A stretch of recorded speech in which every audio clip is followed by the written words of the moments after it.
जगन्माता की जय वीरंजनेला सामलवारी की ओंकारेश्वरी ओंकारूपिणी रेणुकम्मा ओंकारेश्वरी ओंकारूपिणी रेणुकम्मा ज्योति काला पद्ममुలకు रेणुकम्मा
జయ వీరంజనేయుల స్వాముల వారికి.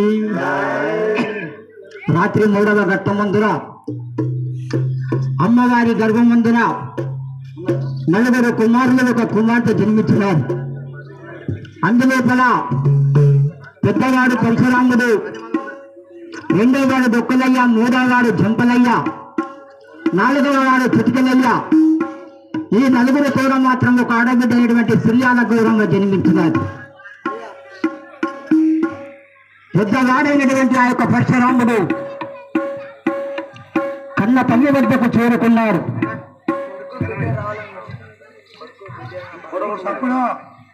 ఆ యొక్క తల్లి వద్దకు చేరుకొని, అమ్మా జనని, నీ పాఠములకి మీ వందనములు తల్లి అని చెప్పేసి ఆచరించినాడు. నాయనా కుమారా, నిన్ను చూడక మాత్రం ఎన్ని దినములు అవుతున్నదిరా. ఒక్కసారి నా యొక్క ఎదలోపల మాత్రం చేరుకొని ఒక ముద్దురా నాయన చెప్పి పలికినాడు. అమ్మా, నా మనసు లోపల మాత్రం ఒక కోరుకున్నది, నీతోని మాత్రం విన్నవించమంటావా అని చెప్పేసి పలికినాడు. మరి నాయన, అది ఏమి కోరికను నాతోనే మాత్రం విన్నవించమన్నాడు. అమ్మా, ఎక్కడ చూసిన మాత్రం బడి బాలులందరూ ఎక్కడ ఆడుకుంటున్నారు, మరి నేను మాత్రం ఆడుకోవాలి అంటే నాకు బంగారు బొంగురము వెండి జాలి కావాలని చెప్పి కోరుకున్నాడు. అప్పుడు రేణుక ఇల్లం అనుకుంటున్నాయి, నాయన అలాంటి బొంగురం రాజులాడుకుంటారు, బ్రహ్మ విష్ణు మహేశ్వరులు ఆడుకున్నటువంటి బొంగురం అది మన వద్ద మాత్రం ఉండదురా. 7 సముద్రాలు 14 సముద్రాలు దాటిన తర్వాత అక్కడ మాత్రం నాగలోకం ఉంటుంది. ఆ నాగలోకం లోపల ఒక పుట్ట ఉంటుంది, పుట్ట లోపల మాత్రం బంగారు బొంగురం ఉందిరా నాయన చెప్పి పలికినాది. అమ్మా, నీ ఆజ్ఞ నాపై ఉండాలి గాని 7 సముద్రాలు 14 సముద్రాలు ఎక్కడ ఉన్నా అతల వితల సుతల తలాతల మహాతల రసాతల పాతాళంబులు ఈ 7 లోకంబులు ఎక్కడున్నా తీసుకొని వస్తాను, నీ ఆజ్ఞ నాపై ఉండాలి గాని అని చెప్పేసి పలికినాడు. తల్లి వద్ద చెలవు తీసుకుని గంగా నదికి చేరుకొని గంగా నదితోని అఘోరంబుగా యుద్ధము చేసి నాగాలోకము యొక్క జాడ తెలుసుకున్నాడు. నాగలోకము లోపల నాగశేషుని వధించి పుట్ట లోపల ఉన్నటువంటి బంగారు బొంగురమును తీసుకువచ్చి కన్న తల్లి వద్దకు చేరుకున్నాడు. అప్పుడు ఆ యొక్క రేణుక ఇల్లం అంటున్నది, నాయనా, ఈ యొక్క బంగారు బొంగురము తెచ్చుకున్నావు కదా, చక్కగా బడికి పోయి చదువుకొని రారా నాయన చెప్పి పలికినది. అమ్మ, నేను 14 సముద్రముల అవతలకు వెళ్ళి యొక్క నాగలోకంలో ఉన్నటువంటి బంగారు బొంగురము తీసుకొని వచ్చినాను. ఆడలాడుకోవడానికి నేను కష్టపడి తెచ్చుకున్నానే తల్లి, నాకు ఆశీర్వదించినట్లయితే నేను మాత్రం ఆడలాడుకొని వస్తానని చెప్పేసి తల్లి వద్ద సెలవులు తీసుకుంటానని వచ్చినాడు. మరి నాయన, ఆటలాడుకోవడానికి వెళుతున్నావు గాని ఎరుగు పొరుగు భార్యతోని ఎవరితోని కూడా కయ్యమాడకుండా, గుసులాడలాడకుండా, ఎవరితోని పొట్లాడకుండా చక్కగా మాత్రం రమ్మని జీవించి పంపినారు.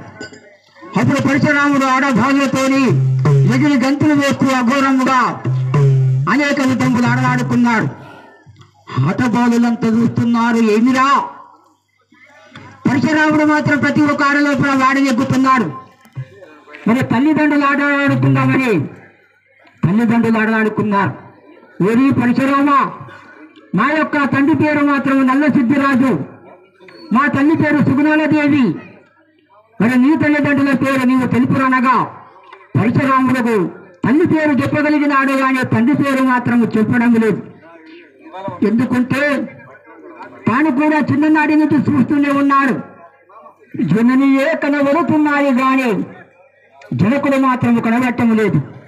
మరి నా జనకుని గాడ తెలియాలి అంటే నా కన్న తల్లి వద్దకు నేను బయలుదేరాలని చెప్పేసి పరశురాముడు పడపడా పనులు దొరుకుతూ 18 ఫుట్ల గంట గొడ్డలు భుజంలో పెట్టుకుని కన్న తల్లి వద్దకు చేరుకున్నాడు. అమ్మా, నేను చిన్ననాడి నుంచి చూస్తూనే ఉన్నాను, మరి నీవే కనబడుతున్నావు కానీ నాకు మాత్రం జనకుడు కనబడతలేడు అని చెప్పేసి అడిగినాడు. అప్పుడు రేణుక ఎల్లమ్మ తన యొక్క భర్త ఇచ్చినటువంటి 12 సంవత్సరముల వరకు నా జాడ మాత్రం చెప్పొద్దన్నాడు. ఒకవేళ చెప్పినట్లయితే తిరుచుబలికి చనిపోతామన్నాడు. కాబట్టి బాలు అడిగే ప్రశ్నలకు నేను ఏమి సమాధానం చెప్పాలని చెప్పేసి, ఒరి నాయనా మీ తండ్రి వచ్చినాక మిమ్మలను మాత్రము కన్నాందురు అని చెప్పేసి పలికినాడు. అప్పుడు పరశురాముడు దగ్గర కోపరుచుడై మరి మనం ముందుకొచ్చి కన్న తల్లిని ఏ విధంగా బాధ పెట్టాలో చాలా చూద్దాం.